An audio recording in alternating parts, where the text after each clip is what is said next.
Et en termes de sources, ce qui est vraiment fou, donc là si vous activez la search en termes de source, donc la search c'est la recherche, en termes de source, je vais pouvoir lui demander est-ce que tu pourrais me trouver plus d'informations et des statistiques sur l'utilisation de l'IA, de l'intelligence artificielle dans la prospection en France, dans la prospection commerciale. Donc là je vais pouvoir vous montrer, admettons, croyez-moi sur parole que le search était pas mal, sinon vous pouvez toujours utiliser Perplexity.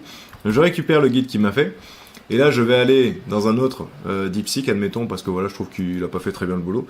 Hop là, j'enlève. Et là, j'active encore une fois pour que ce soit de bonne qualité. Je vais lui dire, est-ce que tu pourrais me produire 10 posts sur les réseaux sociaux type LinkedIn qui pourraient être intéressants pour ma cible, qui seraient les chefs d'entreprise, si PME en France, sur tout ce sujet. Donc encore une fois, le style, entre tout ce qui va être écrit, il faut un style, un ton, un forme, des limites, des éléments qu'on veut, des éléments qu'on veut pas. Un angle d'attaque, moi j'aime bien dire ça aussi, par exemple, où je dis, faut que ce soit statistique, faut que ce soit pratico-pratique pour que ça fonctionne et que ça parle aux gens. Ça peut être autre chose, c'est une méthode qui fonctionne très bien. Et comme je vous l'ai dit, DeepSeek super pour pouvoir générer des contenus à long, hein, même si j'ai un petit peu mes limites avec lui.